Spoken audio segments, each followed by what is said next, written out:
Hi guys, welcome back to the optin influencers. आज की बहुत बड़ी खबर आई है कि एसईसी ने एक्यूज़ किया है बाइनेंस को ऑफ मिस हैंडलिंग फंड्स और यूएस इन्वेस्टर्स को मौका देने के लिए और अनलॉफुल तरीके से उन्हें ट्रेड कराने के लिए सोल, बीएनबी, बीयूएसडी, एडा, मैटिक, एफआईएल, एटम, सैंड, माना, एल्गो, एक्सेस एंड कोटी जैसे कॉइन्स में। ठीक है, तो ऐसे कॉइन्स में मना किया हुआ है और या फिर इनमें तो कॉइन में ट्रेड कराने के लिए एसईसी ने यहाँ पर रोक लगाई थी। रोक नहीं लगाई थी, एक तरह से उन्हें बस यहाँ पर कोई कंफर्मेशन नहीं था कि यहाँ पर यूएस इन्वेस्टर्स को वो इलीगल तरीके से ना करें। आपको पता होगा यूएस में रेगुलेशन बहुत तगड़ी थी, तो बाइनेंस ने क्या किया था, अपनी एक कस्टोडियन यहाँ पर डिफरेंस बाइनेंस का यूएस वर्जन बनाया हुआ था, binance.us, और वो binance.us ही यूएस के रेगुलेशन को देखते हुए चलता। लेकिन बात क्या हुई कि रिसेंटली में सीजेड पे एक्यूजेशन लग रहे हैं कि यहाँ पर मिस हैंडल किया गया है फंड, ओटीसी ट्रेडिंग की गई है, मतलब ओवर द काउंटर ट्रेडिंग तो होती ही है, लेकिन उसको गलत तरीके से किया गया है। जो बड़े लेवल के जो उनके डियर इन्वेस्टर्स हैं उनको दिया गया है। तो ये सब मसला जो है बाहर आया है, देखेंगे लाइट में आगे क्या होता है। लेकिन यहाँ पर आपको बिटकॉइन की एक अपडेट देना चाहता हूँ, क्या हुआ क्या नहीं। अगर आप चैनल पर पहले से हो तो ये मेरा यहाँ पर 30 मई को ट्वीट था और इस ट्वीट में मैंने आपको इस चैनल के बारे में बताया था। इस चैनल के बताने के समय बिटकॉइन का प्राइस था 27,700 और आज उसी चैनल के रिजेक्शन के बाद बिटकॉइन का प्राइस है 25,600।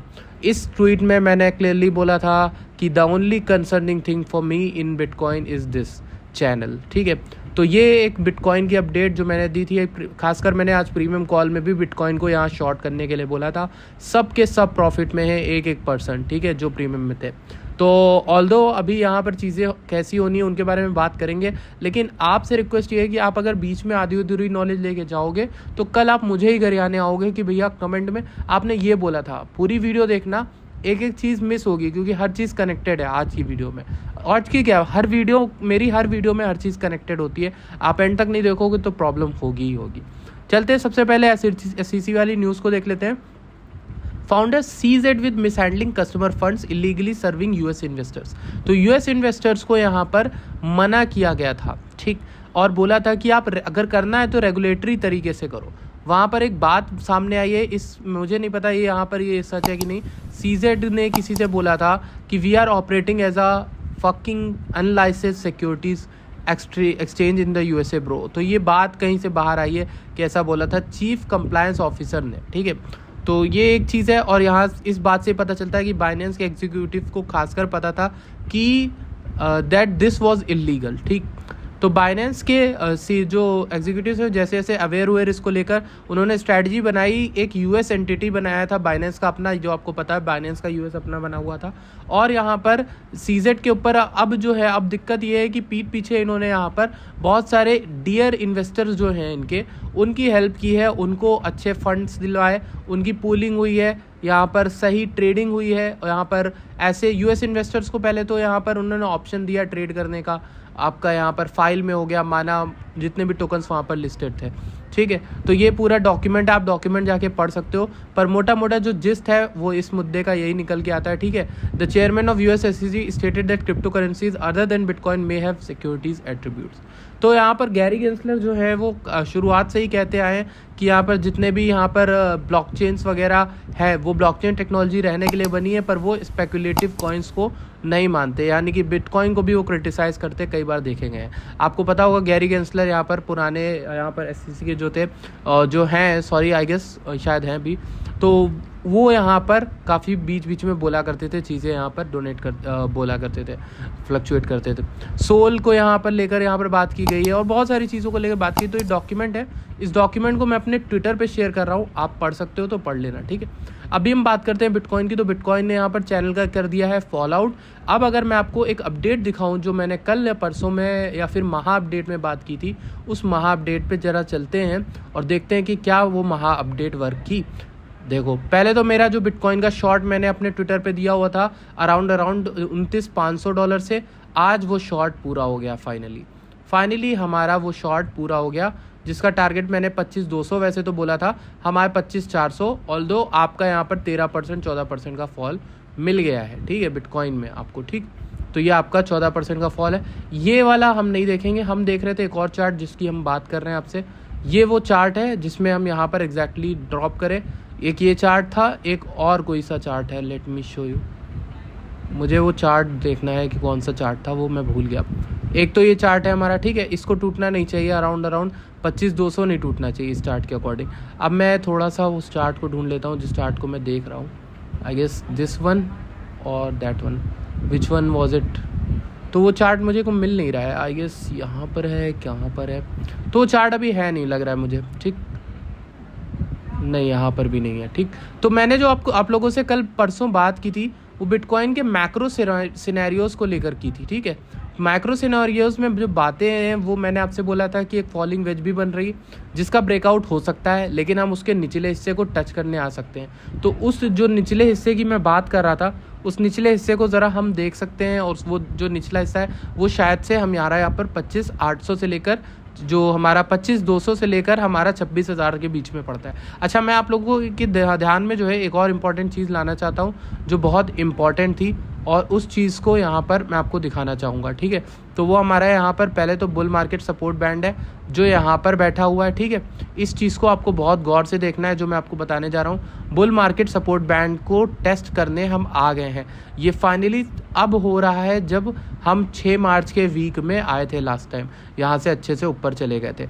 अब ये जो है ना, ये जो तरीका है, जो वे है, जो रास्ता है, यहाँ से हमें पता चलेगा कि मार्केट को ऊपर जाना है निचे, क्योंकि अगर कैंडल इसको सस्टेन कर लेती है इस एरिया को, तो हम यहाँ से ऊपर भाग जाएंगे बहुत तेज़ी से बुल मार्केट। तो एक तरह से कहने का मतलब ये है, अगर जो रिस्की हमारे ट्रेडर हैं वो यहाँ चीज़ों में ऑल्ट या फिर बिटकॉइन कहीं भी लॉन्ग खोल सकते हैं विद एसएल हेयर, और ये ऐसा लॉन्ग होगा जिसको आप बुल मार्केट के टॉप तक रख सकते हो, क्योंकि अगर यहाँ से प्राइस भागता है और चला जाता है 40,000, तो मुझे नहीं लगता कि वापस जल्दी आने वाला है, तो आप अच्छा प्रॉफिट जो है बना सकते हो अगर यहाँ पर बुल मार्केट सपोर्ट बैंड में आप यहाँ पर ले लेते हो पोजीशन, ठीक है।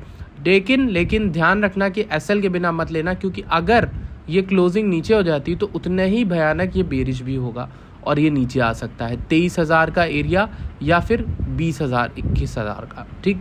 तो इन एरियाज़ पर काफ़ी ज़्यादा बेट लगे हुए हैं, तो ये आप समझ लो, इस चीज़ को आप देख सकते हो।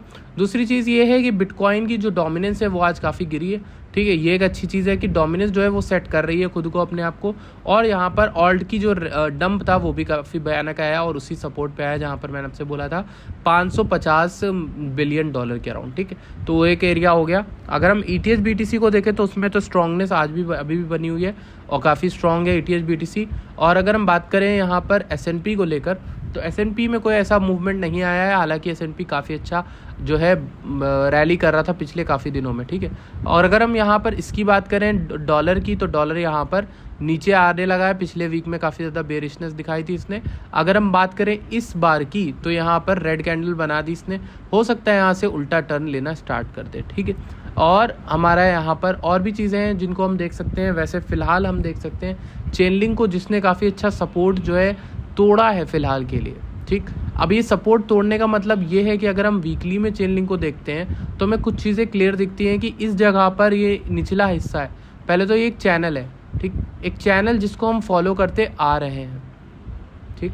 ये चैनल का निचले हिस्से में हम लोग जब भी आए काफ़ी अच्छा बुल प्रेशर हमें देखने को मिला है चेनलिंग में खासकर, तो हो सकता है यहाँ से एक अच्छी पोजीशन बिल्डिंग हो सके आपकी।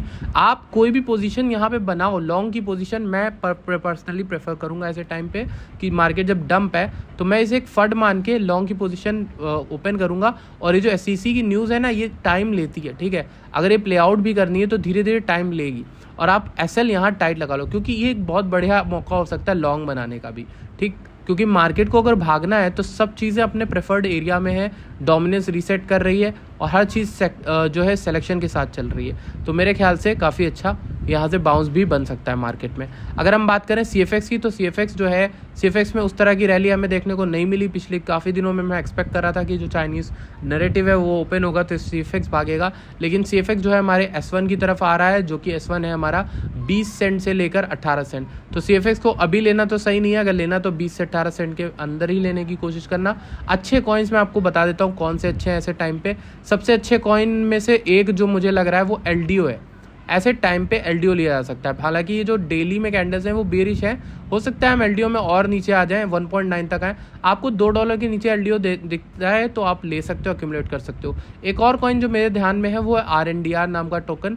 RNDR को भी काफ़ी अच्छे से एक्यूमुलेट किया जा सकता है। इसका शॉर्ट भी मैंने कुछ दिन पहले दिया था अपने यहाँ पर प्रीमियम में, और 2.47 एग्जैक्ट पे कहीं पर मैंने शॉर्ट दिया था। तो ये जो है ना RNDR भी काफ़ी अच्छा स्ट्रॉन्ग टोकन है जो स्ट्रॉन्गनेस दिखा रहा है, ठीक है। अगर हम बात करें आरपा की, तो आरपा तो काफ़ी ज़्यादा हमारे जोन के निचले हिस्से को आज टेस्ट करने आ गया।